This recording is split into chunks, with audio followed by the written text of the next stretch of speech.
بسم اللہ الرحمن الرحیم۔ السلام علیکم ورحمۃ اللہ وبرکاتہ۔ جی دوستو، آج ایک نئی ویڈیو کے ساتھ آپ کی خدمت میں حاضر ہے۔ اگر آپ نے ہمارا چینل سبسکرائب نہیں کیا، اس کو سبسکرائب کریں اور بیل کے آئیکن کو دبا دیں تاکہ نئی آنے والی ویڈیو آپ کو مل سکے۔ بیوی کو شاپنگ کروانے سے کیا ہوتا ہے، نبی کریم صلی اللہ علیہ وسلم کا فرمان سن لیں۔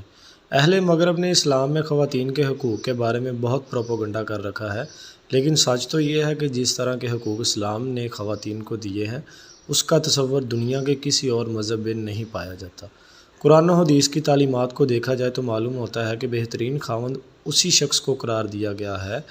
جو اپنی اہلیہ کی تمام ضروریات اپنی حیثیت کے مطابق پوری کرتا ہے۔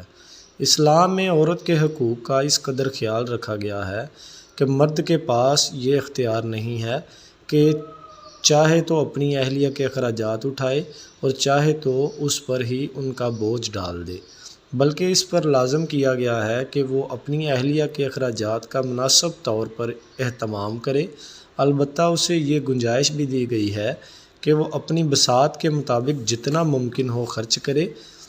خصوصاً جب کوئی خاتون بچے کی پرورش کر رہی ہو تو اس کی تمام ضروریات کا بہترین ممکن طور پر خیال رکھے۔ اسلام نے گھریلو مسائل کے بطریق احسن حل کے لیے یہ اصول بیان کر دیا ہے کہ محدود ذرائع والا خاوند اپنی اہلیہ پر اپنی محدود ذرائع کے مطابق اخراجات کرے، اور جو صاحب حیثیت ہے اس پر لازم قرار دیا گیا ہے کہ وہ اپنی حیثیت کے مطابق کھل کر خرچ کرے، یعنی مرد بخل سے کام نہ لے بلکہ جہاں تک اس کی گنجائش ہو اہلیہ کے جائز ضروریات کے لیے بخوشی خرچ کرے۔ کسی بھی عورت کا خاوند اس کی اجازت کے بغیر عطیہ دینا جائز نہیں،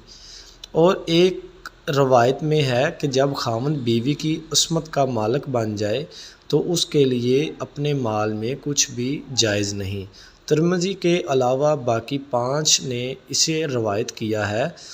یہ اور اس سے قبل والی حدیث اس کی دلیل ہے کہ بیوی کے لیے جائز نہیں کہ وہ خاوند کی اجازت کے بغیر اپنے مال میں تصرف کر سکے، اور اس میں یہ ظاہر ہے کہ عورت کے لیے اپنے مال میں تصرف کرنے کے لیے خاوند کی اجازت شرط ہے۔ اس قول کے قائلین نے ثلث کے زیادہ کی شرط دوسری نصوص کی وجہ سے لگائی ہے، جن میں یہ ہے کہ مالک کے لیے صرف ثلث اور اس سے کم کی وصیت کرنے کا حق حاصل ہے، اس سے زیادہ کی وصیت نہیں کر سکتا، لیکن اگر ورثاء اجازت دیں تو پھر کر سکتا ہے، جیسا کہ سعد بن ابی وقاص رضی اللہ تعالی عنہ کے قصہ میں جو کہ مشہور ہے۔ اس میں ہے کہ جب انہوں نے نبی کریم صلی اللہ علیہ وآلہ وسلم سے اپنے سارے مال کے صدقہ کے بارے میں پوچھا تو آپ نے اجازت نہ دی، اور جب 2 ثلث کا پوچھا تو نبی کریم صلی اللہ علیہ وآلہ وسلم نے پھر نہیں ہی کہا، اور جب انہوں نے ثلث کے بارے میں پوچھا تو نبی کریم صلی اللہ علیہ وسلم نے فرمایا کہ ثلث ٹھیک ہے، اور پھر ثلث بہت ہے۔ اور ورقیاس میں ان کی دلیل یہ ہے کہ خاوند کا حق اس کے مال سے بھی متعلق ہے، جس کی دلیل نبی کریم صلی اللہ علیہ وآلہ وسلم کا فرمان ہے، عورت سے اس کے مال اور اس کی خوبصورتی و جمال اور اس کے دین کی وجہ سے شادی کی جاتی ہے۔ اسے 7 نے روایت کیا، اور عادت ہے کہ بیوی کے مال کی وجہ سے خاوند اس کا مہر بھی زیادہ کرتا ہے اور اس میں دلچسپی لیتا ہے اور اس سے نفع حاصل کرتا ہے، اور جب اسے تنگی پیش آ جائے تو اسے مہلت دے دیتا ہے۔